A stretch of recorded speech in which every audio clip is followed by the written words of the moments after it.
Okay. All right, if I get your attention, we'll get started with today's lecture. If you still have an assignment to turn in, please do so quietly and just turn it into the end of the aisle. If you haven't had a chance to get it in, you got to get it to a reader, then let's just wait till the break or after class.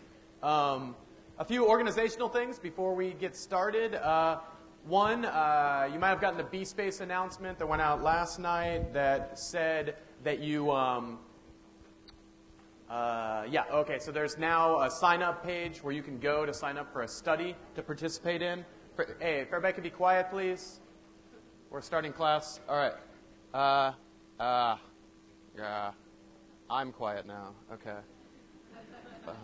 Not my intention. All right, I'm back.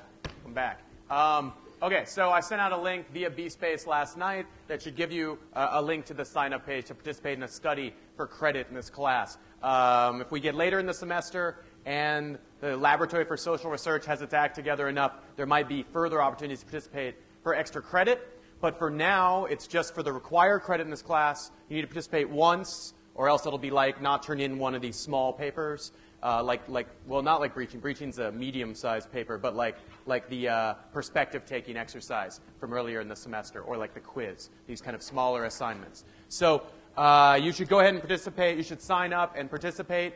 The participation slots may fill. Have they filled yet already? Do you know? They have already filled. Oh, my God. In less than 24 hours. Amazing. So you all are amazing. I'm very impressed. And just be patient, and we'll send out. Please be quiet. Can we be quiet, please? All right. Thank you. Okay. So you should go ahead and wait until I can send out another B-Space announcement when there's more slots. I'll let you know. I'm very serious. Please be quiet. Okay. So today is an important day because we'll be wrapping up the last lecture on the conformity topic, and then we'll do the review for the exam. So it's a big opportunity for you to get more or less the answers for the exam. But in order for us to get to that part of the class, you'll need to be quiet, and you'll have to pay attention. We'll have to get through this conformity lecture as quickly as possible. The more time we spend futzing around, then I said futz. The more time we spend futzing around, the less time we'll have for the review. Along the same lines, a lot of people ask me questions before class, and I feel like sometimes I'm kind of rude to you because I'm like trying to set everything up. I really can't take individual questions before class. At the break or after class, I'll accommodate as many questions as I can. Nora can accommodate questions, but before class, I really can't. And don't take it the wrong way if I'm like, oh my God, I'm busy. I can't talk to you right now. Okay, and then also we'll pass out this study sheet at the break once we finish this short lecture on bystander non-intervention, and you'll have to ask any questions that you have, clarifying questions about the study sheet at that time. We do not take emailed questions about the study sheet. The study sheet is we're very generous giving you all this material, essentially all the material that the exam will cover ahead of time so that you can prep and study and know exactly what's on it because we want you to be able to ace this test. But we can't do, if we allow any email questions, then we have to answer all of them. And literally, we get hundreds of them. I mean, every exam last year, I would get 100. And I would make the mistake of like replying to the first one, thinking, oh, it's just this one small question. And then like 50 more would happen that Sunday. And I'd be like, oh, I answered the first one, so now I have to answer all of them. So we now have a rule. We can't answer any of them. So if you have a question, you'll have to ask it in class. And if we don't cover all of them, it's too bad. But the class is, I'm sorry. But it's an imperfect world. And we're giving you a lot more. We're giving you a leg up relative to most classes, I think. And I think you'll agree when you get the study sheet, which was posted last night on B-Space as well. Okay, any organizational type questions, or should we get on to the last conformity lecture? Yes, ma'am. Oh, blue books. No, you don't need to bring in any blue books. Yeah, the exam will have all the space you'll need to write your answers. It's funny, the first time I taught this class, somebody asked that question. I was like, I'd been here for like 3 weeks or something, and somebody was like, should we bring in the blue books? And I was like, oh, yeah, bring in the blue books, definitely. And I just had no idea what I was talking about. And then somebody was like, do you know what blue books are? And I was like, no, I don't. So now I figured this out. You don't need blue books. I now know what they are. Yes. Yes, sir. Oh, if you want to get your papers back today, I believe we'll have them back for you at the end of class. Nora's going to retrieve them now. Nora, you confirm this? Yes. outside at the end of class. It's a beautiful day. It's a beautiful California day, is it not? This is unbelievable. It's wonderful. Okay, so conformity 4, bystander non-intervention. To recap, we started the conformity section of the class, but can you all be quiet? Why can't the two of you please be quiet? Thank you.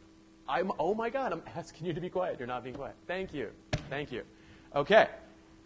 So, all right. So we started the conformity part of the class by talking about the Ash and Sharif experiments. And the Ash and Sharif experiments were early seminal pieces where psychologists got interested in interpersonal interaction and what they do when they went to go talk about and explain interpersonal interaction. They went straight for one of the main things we think we know about social interaction, conformity, that conformity happens. And they demonstrated the extremes of two different kinds of conformity, conformity based on informational and normative influence. And then since that time, we've looked at specialized topics in conformity research from social psychology. We looked at groupthink, breaching, unpopular norms / pluralistic ignorance / the emperor's dilemma, a concept that has way too many names. I've contributed to that. And then today, we'll talk about bystander non-intervention, another topic in research on conformity. And who's heard of the Kitty Genovese incident already? Who's already heard of this? Okay, well, we'll recap this incident. It's a very sobering and depressing story about a woman, Kitty Genovese, who was murdered. And it's sort of the launching point for research on bystander non-intervention, because it's this kind of seminal case where bystanders did not intervene in an emergency. So the Kitty Genovese incident goes something like this. So Miss Catherine, a.k.a. Kitty Genovese, was a bartender, and I believe that she was a bartender in Greenwich Village, and she was returning home at 3 a.m. to Queens in New York City, the borough of New York City. At 3 a.m., she's a bartender. One of the things I think is really sad about this story is Kitty Genovese's maybe the kind of person we would have hung out with, you know? She was like this cool woman who worked as a bartender. She was like 25 or something. She lived in the city, you know? I don't know. She just seems like somebody you would know, you know? And on her way home, she was grabbed on her way from her car to her apartment, and lights went on in a nearby 10-floor apartment building. They have these huge apartment buildings all through every borough of New York City. And Miss Genovese began screaming that she had been stabbed. She had probably just been stabbed. And windows opened in the apartment building. People heard her. And one man shouted out, "Let that girl alone." And the attacker left. So this guy attacks Kitty Genovese, stabs her. She screams out. Multiple people in this apartment building turn on their lights, open their windows. And one person does say something. But nobody calls the cops. Nobody calls the paramedics. Nobody does anything besides this one guy who said, "Let that girl alone," and the attacker left. But then, since nothing happened, the attacker returned and again started stabbing Kitty Genovese. And Genovese starts screaming, "I'm dying, I'm dying." And people hear this. That's how we know that that's what she screamed. So again, the lights come on, windows open in this giant apartment building, and people are again witnessing what's going on. And the attacker leaves again, probably noticing that all these windows are open and all these lights are on in this giant apartment building. These people can see her, or see him. The attacker leaves, gets into his car, and drives away. And Miss Genovese is suffering from multiple stab wounds at this point, staggers to her feet. A city bus drives by, doesn't stop, probably has people on it. And she doesn't get very far before the attacker returns again, finding that Genovese has collapsed in the doorway of a building nearby. And the attacker returns, stabs her a third time, this time fatally, killing Kitty Genovese. And finally, someone from this apartment building calls the police, and at this point it's 3:50 a.m., 50 minutes have passed since the incident began, in 3 different sessions, 3 different times where people open their windows, turn on their lights, and as soon as the call goes in, the police arrive in 2 minutes, because it's 3 a.m., and that's what they're there to do at 3 a.m. So by the time they get there, Kitty Genovese has died, and they interviewed the man who did call, and they said, what made you call? Why did you wait 50 minutes to call? And he said that he had phoned only after much thought, and after he'd actually called a friend of his to see if he should call at all. And he said, until then, I just didn't want to get involved. It didn't seem like my place to get involved. And remember that this is the person who did the most of all the people in this apartment building that turned on their lights and looked out the window. The one guy who actually did something waited 50 minutes, called a friend first, said he didn't want to get involved, and called a good 45 minutes too late. 37 other witnesses in the apartment building didn't do anything, didn't do anything except open their windows, turn on their lights, and witness it. And so the big question is, why?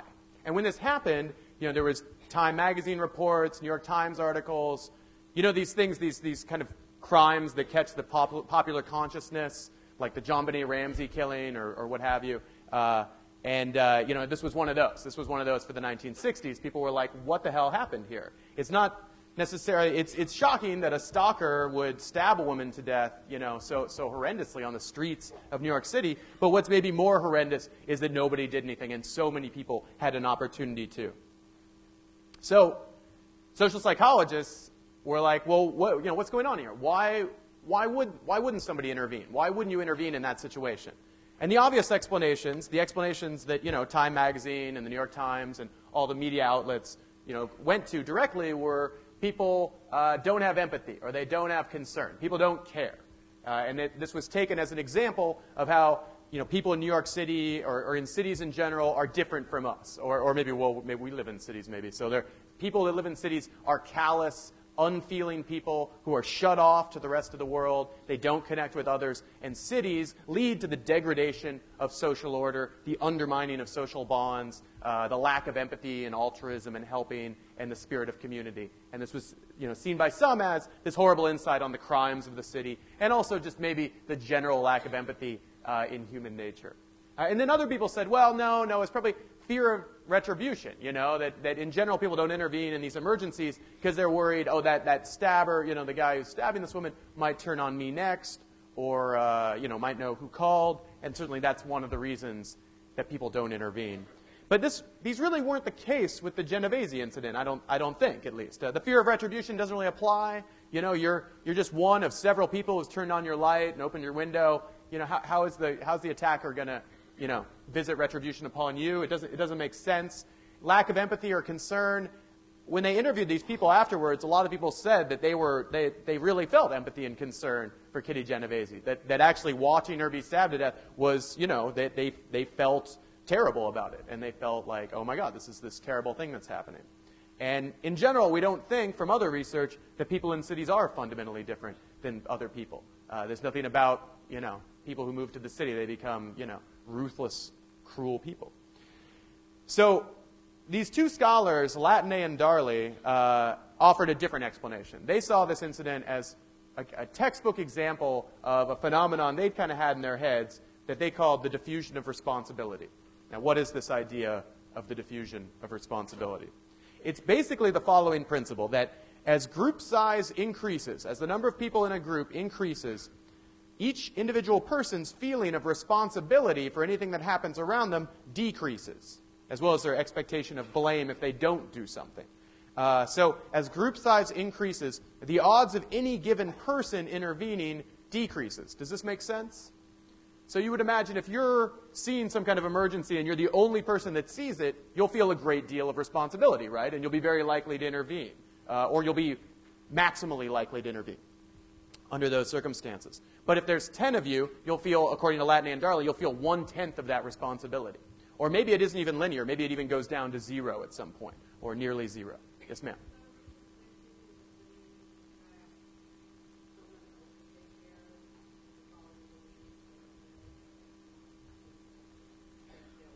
Is this the same as thinking somebody else will take care of it? It's a very similar idea, yeah, that as the number of people increases, you're like, well, yeah, okay, so on the one hand you think odds are somebody will intervene. It doesn't need to be me that does it. But I don't think it's just like that laziness or something that you say, oh, well, somebody will do it. I don't have to do it. I think it's also your individual feeling that you're responsible for intervening goes down. And I think it's subtly different. Very similar, but subtly different. Yes, ma'am.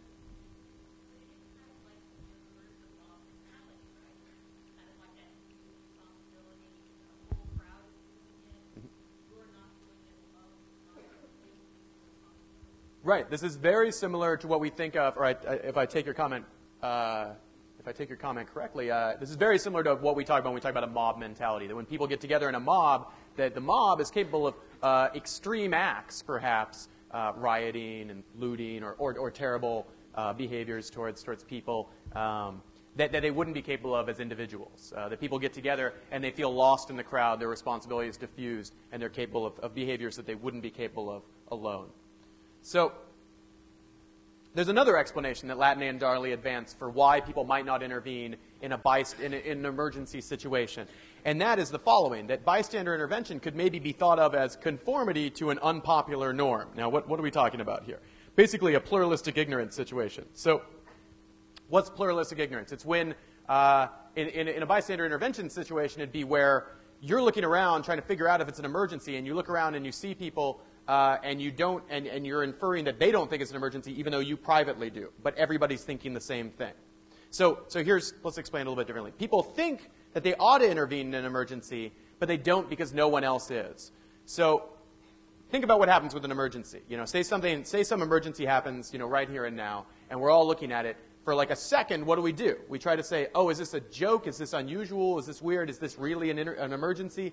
I don't know. I don't want to behave differently or break the social order. I'm not going to do anything unless I get evidence from everybody else that it's an emergency. But what happens when we look around at each other trying to see, is this an emergency happening in front of us? We see a whole bunch of other people looking at each other trying to figure out, is this an emergency in front of us, right? And you can imagine situations you've been in like this, where maybe somebody collapses on the street, or there's an accident, or a pedestrian gets hit. I've been in a situation like that where a pedestrian gets hit, and everybody's standing around kind of looking at each other. No one's going to help the pedestrian. They're all just sort of like, did this just happen? Is this an emergency? I don't know. And what do you see? You see other people looking around. You wrongly infer that it's not an emergency because you see a bunch of people not intervening, right? And so that moment of search where you try to assess the situation can lead to an inaccurate inference that no one thinks it's an emergency, even though everyone privately is like, oh shit, this person just got hit by a car. Yes, ma'am.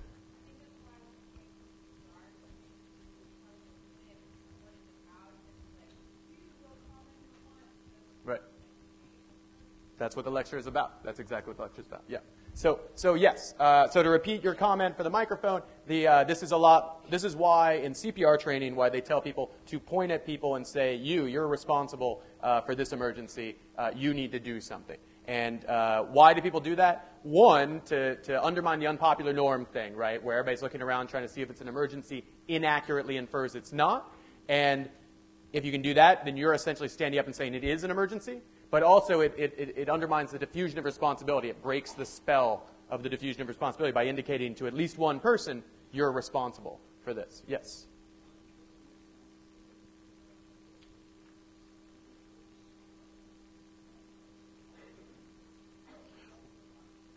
Right. No, exactly. That's, okay, so I'm going to, I guess I don't note that here. I meant to note that. So yes, so in the Kitty Genovese incident, which mechanism would apply of these two mechanisms? They're subtly different. Remember, there's the diffusion of responsibility. You can't answer because you obviously know the answer. So the diffusion of responsibility and then the pluralistic ignorance, unpopular norms one. Which one would apply?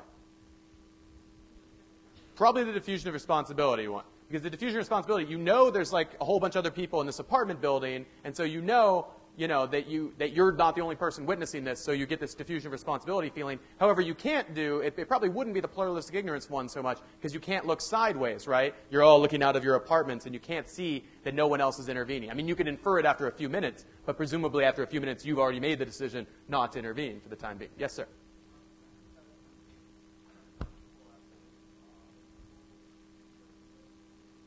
Oh, really? Oh, okay. Maybe it could be both mechanisms. How would they see each other through their windows? Oh, opposing. Okay, yeah. Well, then maybe both mechanisms were at work. Maybe they could see other people who were seeing this and not intervening because there were apartment buildings across the street. Yes, ma'am. And then we're going to have to continue.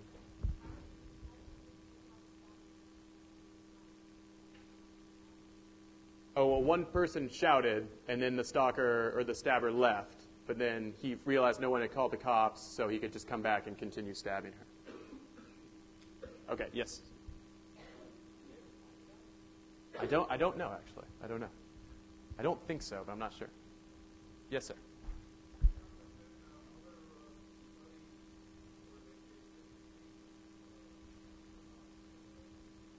Yes, and we're about to get to, thank you.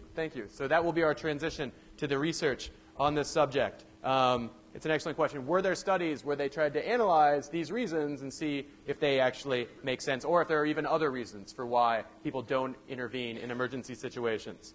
And by the way, I should say one anecdote. Last year when I taught this topic, 2 lectures after this lecture, someone actually fainted at the front of class while turning in an assignment. And I'm happy to say something like 5 people pointed at me and were like, you intervene. And I was like, oh my God. And to be honest, I was being a little slow. Like I had my phone out, but I wasn't quite caught. And somebody faints and it's on the ground, you should call the paramedics, So it was good that they pointed at me. They kind of gave me that nudge. I was intoxicated by the diffusion of responsibility. And so that was good. That was good. And so that's one of the lessons that you should take from today is, yes, you should intervene in a bystander non-intervention situation. Or if not, point to somebody and say, you're responsible. It sounds like a silly thing to do, but it's actually very, very effective. Okay, so following up on your comments, sir, an experimental test of this situation. So, this is a natural situation. The Kitty Genovese incident, we can advance many explanations of what happened, and we don't know which one is necessarily correct, as a couple of you have pointed out. And we have uncertainty about all the details of the crime. I don't even know if the guy was caught. That's something I could probably look up. So Latney and Darley went to go design the following study in 1968. They put participants in cubicles in a study environment, and they asked them to have a group discussion over a microphone system about personal problems they were having with adjusting to college. And they were told that the study was about personal problems people have while they adjust to college. And one participant, who was actually not even a Confederate, it was a taped message, it was a tape recorder, and they would play the tape through the microphone, was making his statement about his problems adjusting to college when he began to have an epileptic seizure. And the dependent variable in the study was how long until the participants in the study came out of their cubicles to help this guy in his cubicle who was having a seizure. So what's the independent variable in the study, the experimental manipulation? Can you all stop talking, 2 of you? Thanks. Unless you're telling me the answer to the question. Experimental manipulation is, yes? It's actually, no, that's the dependent variable. The experimental manipulation is whether they play the epileptic seizure or, oh, no. Sorry. Oh, I totally tricked you. The manipulation is group size. Sorry. Okay. Not on the ball. Paying too much attention to all of you talking. Okay. So the manipulation is group size. There are either 2 participants, 3 participants, or 6 participants in the study. Remember, 1 is always a Confederate. So basically, if you're a subject in this study and you're in this one, it's just you and the guy having the seizure. If you're in this condition, it's you, 1 other person, and the guy having the seizure. Here, it'd be you and 4 other people and the guy having the seizure. The guy having the seizure is not real and not really having a seizure. But I thought for a second the manipulation was whether they're having a seizure or not. It's not. They always have the seizure, and then they manipulate how many people are there. Okay, so here are the results. Remember, Latney and Darley are saying that in bigger groups, any individual person's feeling that they need to intervene goes down. Their responsibility is diffused across the number of group members. Man, so much talking. It's driving me batshit crazy. Okay, so, all right, so the group size of 2. What happens there? If it's just you and the guy having the seizure, 85% of participants help in this condition, though it kind of amazingly takes them 52 seconds to leave their cubicle and go help the guy. So that's not very good news on human nature normally. Okay. So, but what happens if it's you and just 1 other person? There's just 1 other person. You wouldn't think it'd be that different, right? You're still hearing a seizure. You go the same number of steps there. It's just there's 1 other person in a cubicle as well. Well, then the number of people intervene drops pretty far to 62%, and it takes almost twice as long for people to get out of their cubicle and go next door. Just the presence of 1 other person. It's kind of amazing, I think. And then here, what if there's 4 additional people that could also intervene in addition to you in helping this 6th person who's having a seizure? Intervention rates drop all the way down to 31%, and people take over 2 minutes, almost 3 minutes, to get out of their cubicle and help. I mean, that's 3 minutes of listening to somebody on a microphone having a seizure and not doing anything about it. Yes, sir.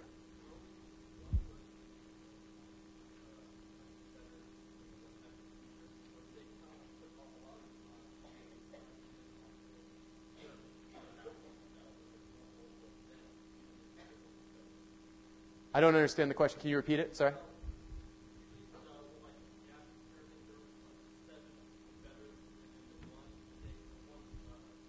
Right.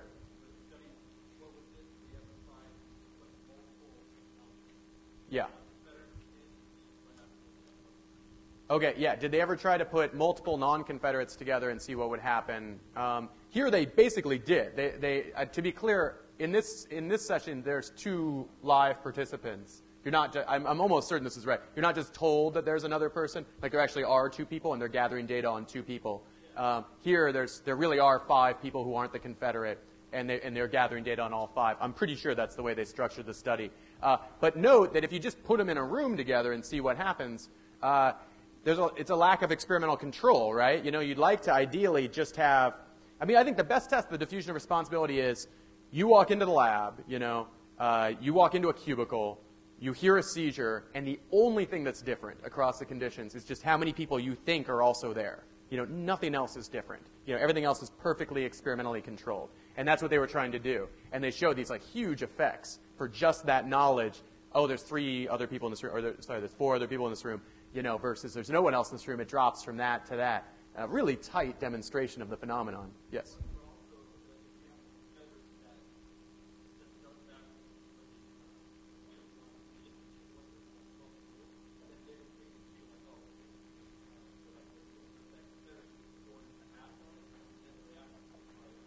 Oh, like what if a Confederate actually intervenes? Well, that would.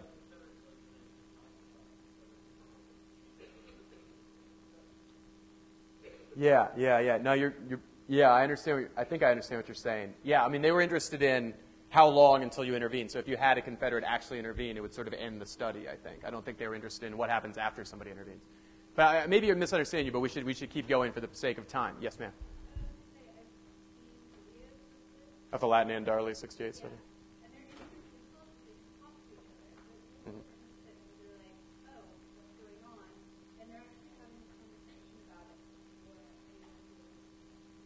Oh, that's interesting. That's interesting. Huh. Okay, that's interesting. Yeah.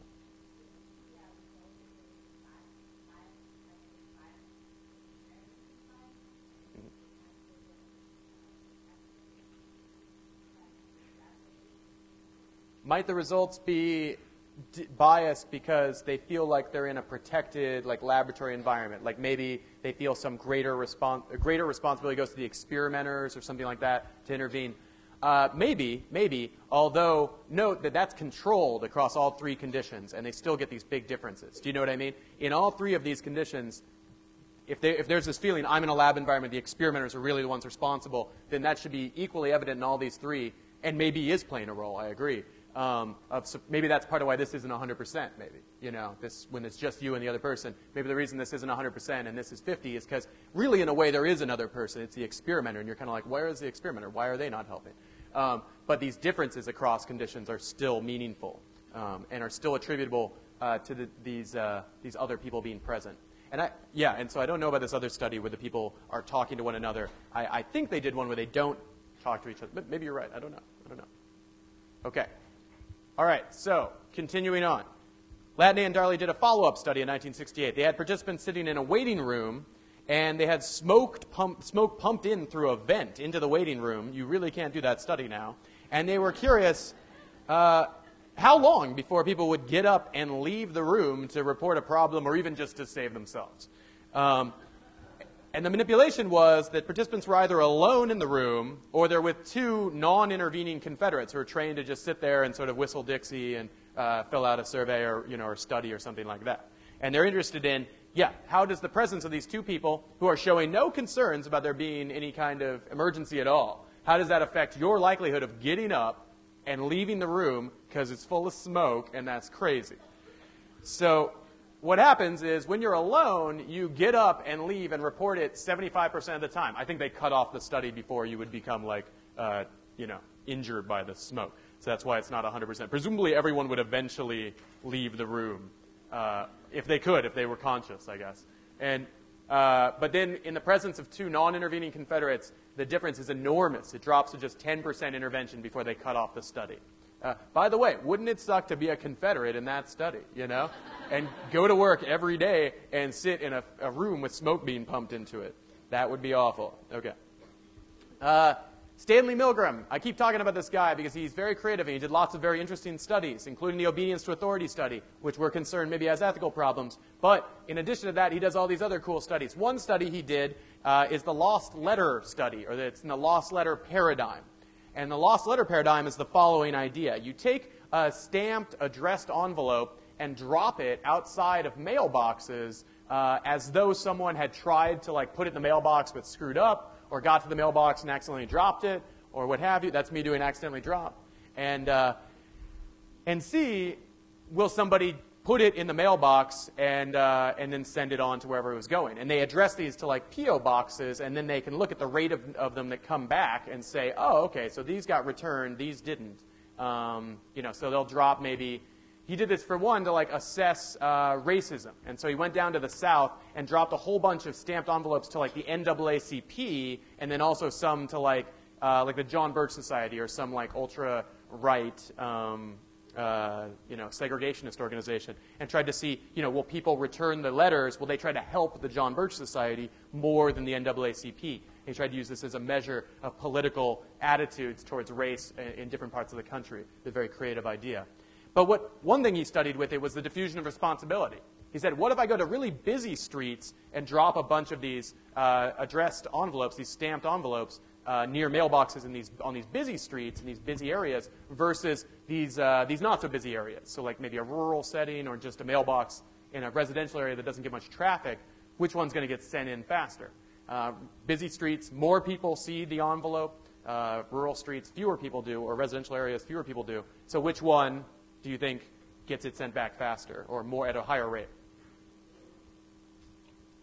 Exactly. The less traffic, the residential and rural type areas, they actually were more likely to pick up the envelope and put it in the mailbox, because when they would pass by, they'd say, oh, that's my responsibility. I'm the only person that sees this envelope. I'm going to pick it up and put it in. If they were in an urban, busy area for whatever reason, though Milgram said the diffusion of responsibility, they pass by the envelope and they say, oh, that's not really for me to do. There's 30 of us here looking at it.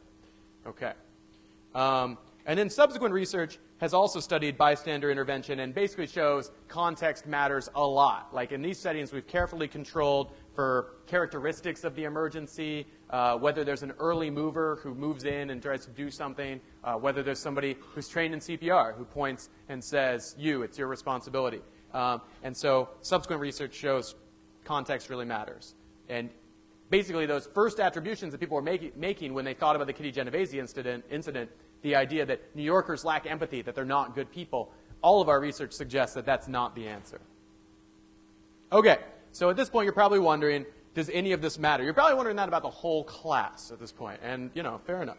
So does any of this matter?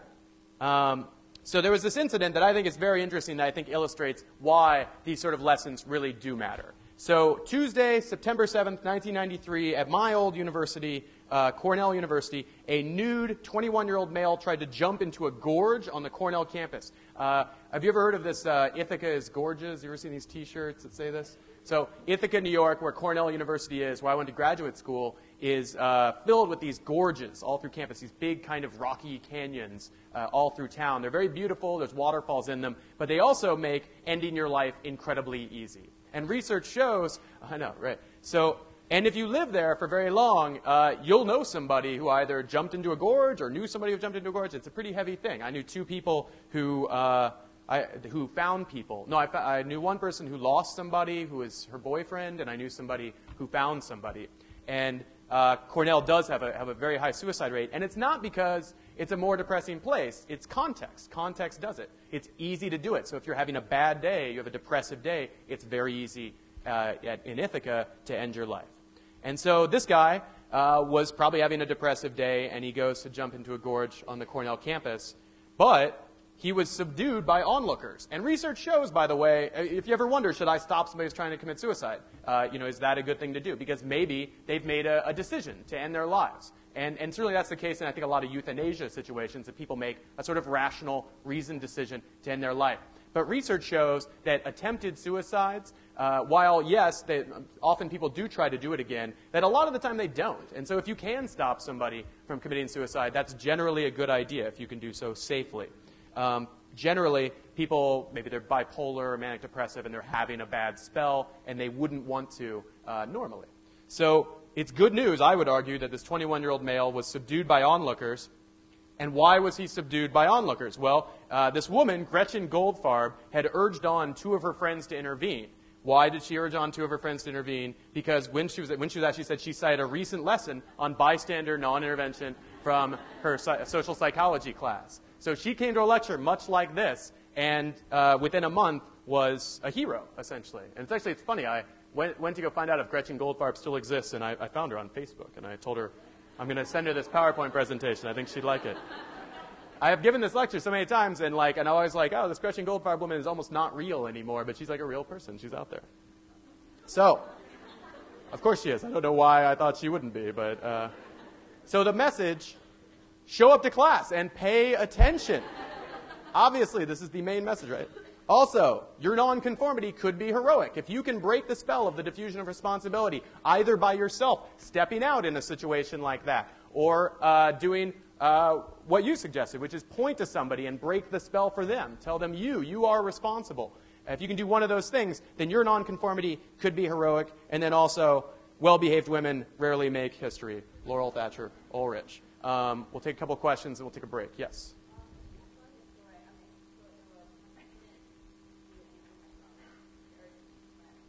That's a mean question. Okay, the question is, if she's so heroic, why didn't she herself intervene? I don't know. It's a big, 21-year-old naked guy, and I think she encouraged 2 of her male friends, according to the article, to intervene. And then also, I want to emphasize that there's 2 ways to be heroic in these situations. Yeah, you could be the person that stops the person from committing suicide or harming themselves, or who calls the cops or calls the paramedics, but it would be just as useful, or nearly as useful, to just tell somebody, you do something, you call the cops, you help that person. That's just as good, essentially, because you'll be breaking the spell for somebody else. Yeah. Other questions about this? Okay. All right, cool. So let's take a 2-minute break. We'll pass out the study sheet, and then we'll do a review for the exam on Tuesday, which you all will kick ass on. Okay. So now, a couple organizational things. So remember, today in this room at 5 p.m. is the Cool Hand Luke showing. That's right, isn't it, Nora? I didn't say something wrong. 5 o'clock. Okay, this room, 5 p.m., Cool Hand Luke showing. If you can't make it, you still need to watch Cool Hand Luke. Even if you watched it before, it would be good to watch it with fresh eyes. And you can watch it streaming through Netflix. You can get your friends Netflix and watch it streaming through their Netflix. Whatever. Whatever. Yeah, watch it somehow. Go to a video store. There's still 2 remaining in California. Go to one of those and get it there. Yes, ma'am. I don't know how long it is. That's an excellent question. Does anybody know? About 2 hours. Yes. Yes. No. Okay. So the question was, okay. So 2 things. One, I was going to give you a little bit of a preface of what to watch for while you're watching it, because I told you I would do that since I'm not showing you the assignment yet. I'll give you the assignment probably next Thursday, and you'll have the assignment then. But I don't want to show it to you yet because I want you to focus on the exam. But I do want you to know what to watch for. And basically, here's what to watch for as you watch Cool Hand Luke. Notebooks open, pregnant pause. What you want to watch for are themes and evidence for conformity and nonconformity, and obedience and disobedience to authority. Okay? Conformity and nonconformity, and obedience and disobedience to authority. Very simple, right? Pretty simple, and indeed it is simple. The essay might be a little bit more complicated, but what you want to watch for, what you might want to take some notes on, are specific examples of characters in the film who are conforming or not conforming and why, obeying authority or not obeying authority and why. Okay? And then there was also a question of, will I discuss the film in class and will I distribute some kind of materials on that discussion? I'm not sure if I'm going to discuss the film in class. I'll probably just give you the assignment and answer clarifying questions. If I do discuss the film, it will be briefly in a lecture, and you can check it out through the webcast if you miss it. There were other questions. Yes, I answered the question. Okay, cool. Okay, any other questions about that? Cool Hand Luke, 5 p.m. here. Wonderful. Look for themes of conformity and obedience to authority, or nonconformity and disobedience to authority. So you, by now, all have the first exam, and as tradition would have it in this class, I will now answer any kind of clarifying questions that you might have about the exam. Please only ask the same question once. I know that's a ridiculous request, but last year, people didn't just ask the same question like 3 times in these review sessions, but like this one dude asked the same question twice with somebody else having asked it in between. It was mind-blowing. I was like, oh my God, I know you just asked that question. And then people were like, okay, anyway, okay. So feel free to ask questions about the review sheet, and I'll be happy to answer them. The whole zeitgeist, the whole logic of testing in this class is you should know the material you're responsible for so that then when you come in and take the test, there's no surprises, and you had every ability, every right to ace the class or ace the exam, because that's what I want. I would love for everybody here to know every bit of information that I want them to, and then ace the exams, and you all get A's. To me, that would be successful. That would be great. Okay. So, questions? Yes?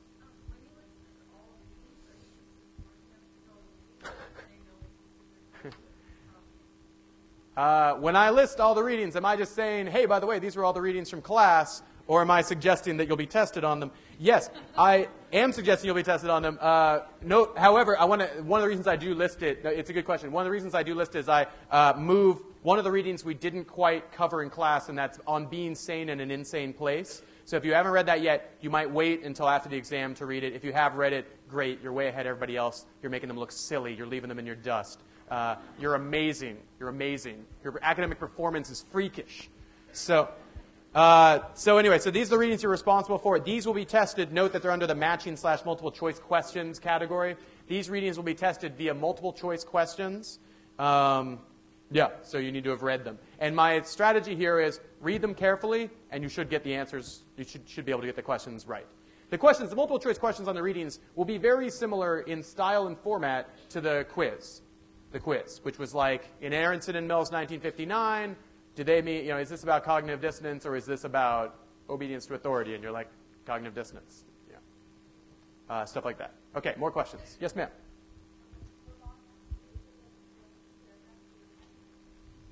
The guideline on so the question was, for the long answer, is that like 1 or 2 paragraphs or longer or whatever? There really isn't like a specific length I'm looking for on the long answer necessarily, kind of long enough to satisfy the requirements of the question. Like if you could bang out the answers to these questions in 2 paragraphs, that'd be great. I mean, I'd even maybe prefer that. It would be easy on the readers. And I think in some ways for these, your strategy would be, answer the questions, maybe throw in a little bit extra detail if you have it in Flash so you really know the material, but, don't put in a ton of extra material. Don't write an especially long essay just to show, you can write a long essay. Because I think one thing you want to do is you want to help the people who evaluate your work. So you want to just lead the reader to the right answer and be like, this is where it is. Here's the right answer. I get full credit, yada, yada, yada, hooray and go home. So I think that would be a good strategy. Is like just nail the answer, and then the reader can't miss it. But if you embed it in some 3-page opus, then the reader might be like, I didn't see this in there, and so just, yeah. Sometimes people have even like underlined parts of their essay where they're like, here, I'm totally saying the definition of that key term here, That's smart. Why not do that, right? Yes, ma'am. Heider's naive psychology comes from the cognitive biases attributions lecture, which I'm struggling to find because I didn't pop it up. Okay. This is the cognitive biases attributions lecture. Here is Heider's naive psychology, I think. There we go. And Heider's naive psychology is basically this idea that we're all sort of mini psychologists or lay psychologists trying to determine the causes of others' behaviors. That's basically the idea. Yeah. And so when we survey the world, we're constantly making dispositional and situational attributions in an effort to understand the causes of behavior in social interaction, in our social milieu. I lost you, so I'm looking in just random places now. But sorry. I'm like, sorry. Yes, sir.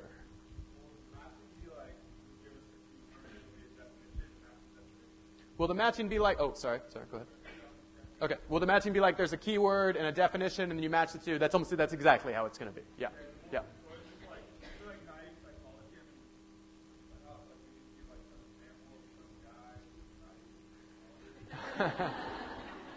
No, it'd probably be like a definitional thing. Like, can you identify this definition and discriminate it from others that aren't the right definition of that term? Yeah. It would either be in the matching or in the multiple choice. So it'd be like a, do you know the definition of this? It won't be, here's an example of somebody doing naive psychology. Can you identify that that is naive psychology? It wouldn't be that. Good question. Yes, ma'am. Will you have the whole time? You will. You will. And you won't need it. I can almost guarantee you. Because the exam is not in length substantially different from when it was 50 minutes. Different questions, but by the way, if you have one of the old exams, it will do you no good. For this exam is different, unique, and new. So you'll have to study. And you'll have to use this exam sheet to study. But the length will be about the same. It will be about a 50-minute exam. But technically, you'll have the whole hour and a half, or hour and 20 minutes when you take out the Berkeley time. Yes, ma'am? Do you have to know the dates for the experiments? No, you do. I will not ask you, when was Aronson and Mills? Was it 1959 or 1967? That's kind of pointless and detail-oriented. But you do want to be able to identify those experiments from minimal prompting, okay? So if I say, in Jones and Harris 1967, you should know that that's the Castro essay study. And these are the ones you need to know. So this isn't a huge burden, right? There's only 3 of these. So you would need to be able to know you need to know the difference between Fessinger and Carl Smith 59 and Jones and Harris 67, Ross et al. 77. Sometimes questions will make it clear. It'll be like, the quiz show study, and then I'll ask a question. But sometimes they'll just say Ross et al. 77. So you want to know what Ross et al. 77 is. And by the way, this is good practice because if you want to be like a smarty pants social psychologist, which all of you need to be by the end of this class, then you'll want to be able to say, oh, in Ross et al. 1977, I think we all know that demonstrates the correspondence bias. And then in that way, no one will know what you're talking about. And you'll seem much, much smarter than them. Yes, ma'am. Sure. Where did that come up? Where did that come up? Cognitive biases. Can you be more specific? Very good. Attributions. Okay. And I think it's down at the bottom of this lecture. Oh, I just did that. That was the picture of the guy with focalism problems. Okay. All right. So focalism is a mechanism by which we explain the actor-observer bias. So the actor-observer bias is the tendency to see our own behavior as a product of situations and to see other people's behavior as a product of their dispositions or internal states. So that's the actor-observer bias. We tend to make dispositional attributions of other people's behaviors and situational attributions of our own. Why is this? Why do we think that this is the case? Well, there's a variety of reasons, but probably the most interesting one is focalism. And focalism is a mechanism that says we tend to overweight information that is focal in our view or in our attention, information that we focus on. We tend to overestimate its causal impact. So in this case, in focalism, you can imagine why it would be that you would think the situation causes your behavior because you're inside your head looking out, and what do you see? You see the situation, not yourself, and you tend to see other people's behavior is caused by their internal states because you look out and you see their behavior, and what do you see? Well, you see them. So it's very easy for you to make an attribution of their behavior to their personalities. But it's very hard for you to do that or it's harder for you to do it for yourself. Does this make sense? And focalism is a mechanism that doesn't just explain the actor-observer bias. It's a tendency we find across a lot of social psychological settings to attribute causes in situations that are focal to your attention. Oh, and by the way, people from collectivist societies, such as people from Asian societies, tend to do this less. Or people from Asian cultural backgrounds do this less. They take better account of context. No, I don't know exactly why. People are looking at me like, why is that? I don't know.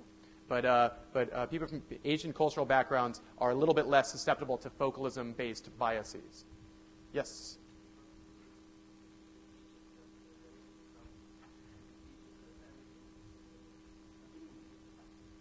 It may be because of Buddhism, that Buddhism teaches you to take better account of these sort of things, or it could be that the focalism came first, or the lack of focalism came first, and then Buddhism came about. Maybe. Because it's certainly the case in non-Buddhist Asian countries as well. But I don't want to go down that route. We'll talk about culture later in the semester. Yes.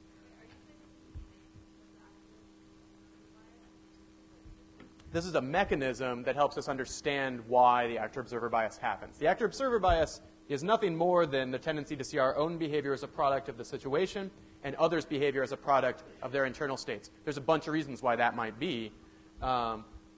And one mechanism we found in previous research can help explain it is focalism, that we tend to overestimate the causal impact of whatever we focus on, easier for us to see the situation for ourselves and the dispositions of others. But focalism is a mechanism that could explain other effects as well. Yes? How long should I just answered that question. Very clever. I'll do this one time. I'll double answer a question. How long should the long answers be? As long as it takes you to answer the question, and probably don't go very far beyond that. Like give a tight, strong answer to the question, and then let it go, Don't do the 3-page opus. You remember when I was saying all that? Okay. Yes.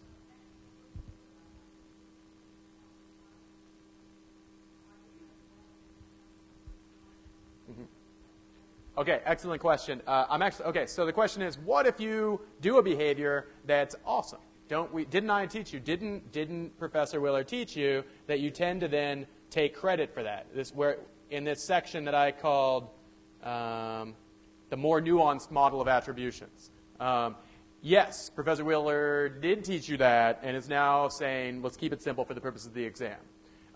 So according to the more nuanced model of attributions, it is the case that the actor-observer bias is true, but it gets modified a little bit. So when you see somebody else do something, you make a dispositional attribution. Focalism is one reason why you might do that, because you see them, and so you say, oh, they caused their behavior. When you do something bad, you make a situational attribution, because you see the situation, and also you don't really want to take credit for bad things that happen that you do. When you do something good or successful, then you make a dispositional attribution, even though you're not in the focus of your attention, because you're that motivated to take credit for awesome stuff that you could plausibly take credit for. So this is a sort of still more nuanced version of the actor-observer bias that takes account of motivated reasoning.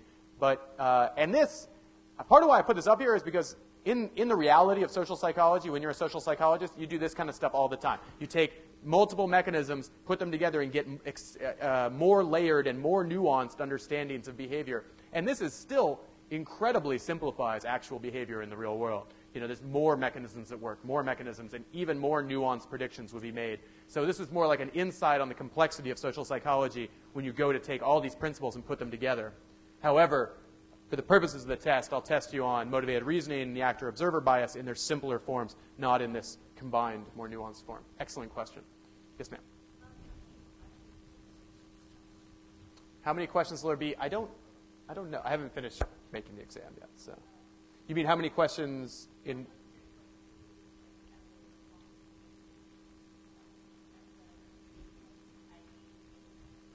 Okay, so how many questions? There will be a few IDs, by which I mean 1 to 6. And there will be, no, I'm just kidding, probably 2 to 4. it's a little better. And then for the prompts or the long answer, there'll be 2. And then for matching, there'll probably be about 8 to 10-ish. And then for multiple choice, I don't know. Maybe as many as like 10 or so multiple choice. Maybe more. Maybe like 12. Depends if I'm feeling randy.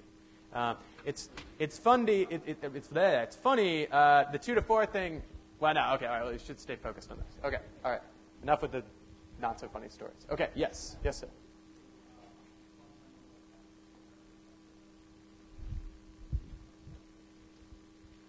Is the fundamental attribution error the same as the actor-observer bias? You would be excused for thinking that because they are extraordinarily similar ideas, and also similar ideas to correspondence bias, but they're actually not exactly the same, and you need to separately know these concepts and their definitions. So the fundamental attribution error is the strong tendency to overestimate dispositional factors and underestimate situational factors when you make attributions about other people's behaviors. So what am I talking about? Okay, so there's 3 nested ideas here. There's the correspondence bias, which is just this. You tend to make correspondent attributions of other people's behaviors. You tend to make dispositional ones. The fundamental attribution error goes a step further and says, well, yeah, that's the case. And what's more, you really underestimate the role of the situation. Don't make enough situational attributions when you make judgments about other people's behavior. And that leads you, and that's an error. That leads you to make erroneous attributions. So it's kind of a step further, sort of. It says not only do you make corresponding attributions, but you erroneously are underweighting the situation. Then the actor-observer bias says, yeah, all that's the case, and then what's more, you don't do it for yourself. You tend to take account of the situation for yourself and make situational attributions for yourself. So they're sort of nested ideas. It's a little bit complicated, but I wanted to be honest with you. I want to be straight with you. These ideas are central to social psychology. If I didn't teach them, I would be remiss, even though they're heavily overlapping, and then that is confusing. I suggest flashcards. Yes, ma'am.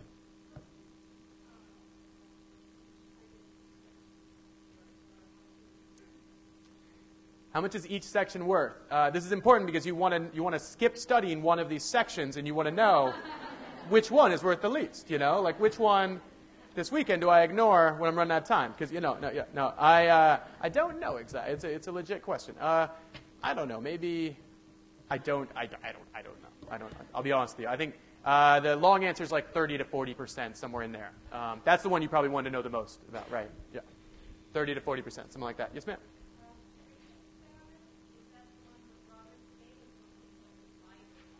The Sharif experiment, is that the robber's cave or is that the point of light? It is the point of light. Ignore the robber's cave. That'll come up later in the semester. Excellent question. It's the point of light, the autokinetic effect, informational influence, stuff like that. Yes, ma'am.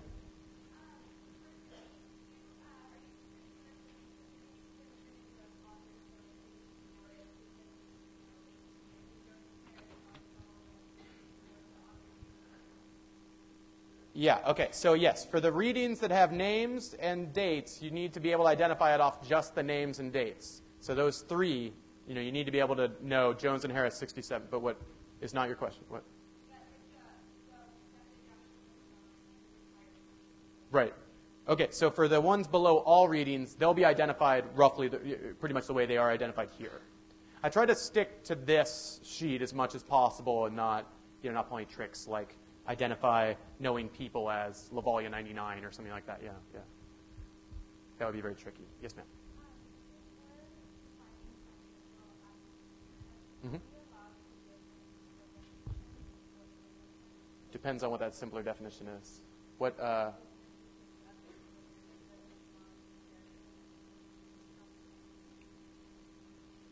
Yes, that would be fine. Yeah, that would be fine. That would be a rephrasing of this. I'd be happy with that. It would be good if you somehow communicated that it was also an error, as in underestimate. Underestimate connotes that you're not doing it enough. So that would be good as well. Yeah. But yeah, that would be fine. There's a question. Yes, sir. Yes, the Jones and Harris Castro essay study, also from this lecture. In this, participants were given an anti or a pro-Castro essay that an earlier participant in the study had supposedly written, and they were asked to assess what do you think the writer's attitude was, their true attitude towards Castro. So if you're a participant in the study, you walk in, you're given an essay that's either highly supportive of Castro or highly critical of Castro. It's the 60s. This is a very, contentious topic. And you're asked, what did that writer really think about Castro? And you're also told, and this is critical, that the person was randomly assigned either to write an anti or a pro-Castro essay, or else they wouldn't get credit for participating in the experiment. So they didn't have choice in what they wrote about. But what we find in the experiment is that people still tend to make correspondent attributions. People tend to still make dispositional attributions. They tend to assume that the person's behavior, having wrote this essay, corresponds with their actual disposition, their real thoughts and feelings. So they conclude if you write a pro-Castro essay, you must be supportive of Castro, even if you were assigned to. Yes, ma'am. Yes, that is an example of correspondence bias and the fundamental attribution error. And if you were to somehow not make the mistake for yourself, like if you were randomly assigned to write an essay about Castro, and then you didn't, change your own perception of your own attitude towards Castro, then it would be an example of the of the actor-observer bias, because you'd be making this these correspondent attributions to other people, but not to yourself. Does that make sense? Okay. Yes, ma'am. Yes, normative and informational influence. Can I talk a little bit more about that? Yes, I can. So normative and informational influence, this is really one of the most critical distinctions to get here, and I'm like winking and nudging at you as I say that you really want to get this because it's real important. Okay. So, normative influence is conformity to the views or expectations of others in pursuit of social approval or avoidance of disapproval or embarrassment or sanctioning. It's when you conform because of social concerns, because you don't want to look like an idiot or you want to look good or be accepted in the group or whatever. Informational influence is the use of other people's behaviors or attitudes as information or evidence about reality so that you can get it right, so that you can perceive the world accurately.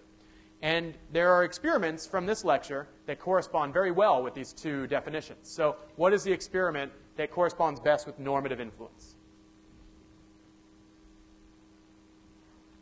Ash, exactly. The Ash experiment. So the Ash experiment, in the Ash experiment, people conform even though they're confronted with stimulus that is opposed to what, they know the right answer, but they go along with the right answer, or they go along with the wrong answer, which they should know to be wrong because they've got 8 people staring at them and kind of intimidating them. And they say, oh, if I don't say the right answer, then, or if I don't say the wrong answer, then I'm gonna face social disapproval, embarrassment, sanctioning, whatever. So the Ash experiment is a good example of normative influence. They don't conform because they really believe that they got the question wrong, even though some of them reported that. We don't believe that that's the case. They go along to avoid social disapproval or pursue social approval. What is the classic example of informational influence?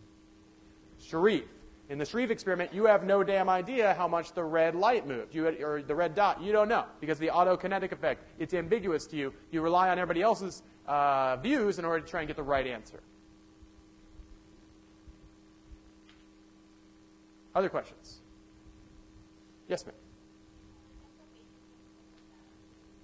What are the basic principles of balance theory? I mean, here, this is pretty much like the whole balance theory lecture, kind of. So the principles of balance theory are that, there's 3 basic elements in a cognitive system, P, O, and X, and P seeks balance among the elements in this cognitive system. And then the principles of balance theory are also, how does that work? Roughly, how do you do that? And the idea is, if you're in an unbalanced situation, well, here's a balanced situation. And how do you know it's a balanced situation? Because if you multiply the signs around, it'll equal a positive, okay? You and your date both like the same movie. That's balanced. That's great. No problems here. But if you like a movie and you like your date, but your date doesn't like the movie, that's imbalanced. And imbalanced situations tend to move towards balance. And we tend to flip the cognition that's like most flippable, So, or the aspect of the situation that's most flippable. So you might start disliking your date, or you might try to convince your date to like the movie that you watched, or change your attitude towards the movie. And if you can somehow get it to where all the signs multiplied around equal a positive, then it'll be balanced again. So that's the basic principles of balance theory. Yes, ma'am?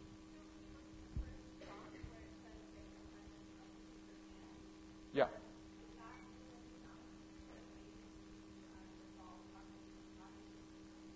What prompt are you referring to? Oh, yeah. Mm-hmm. You would talk about balance theory there. No, for this question, so the question is for the long answer. I mean, this is roughly how I take your question. Should you be talking about balance theory or cognitive dissonance theory? Talk about balance theory. Don't talk about cognitive dissonance theory. Yeah. Yes, ma'am.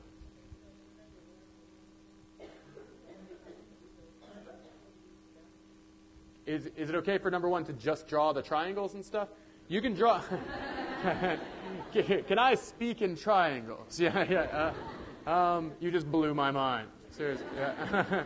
That's okay, but you need to still give all. If we took out the triangles, we'd still need a full answer, if that makes sense. The triangles can support your answer and help clarify that you got it right and all that. But I need you to, in natural language, explain the answer.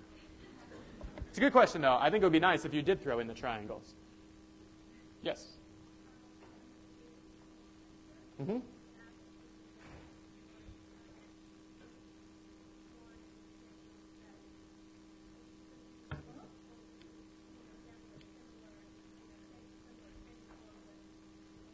Yeah, sorry.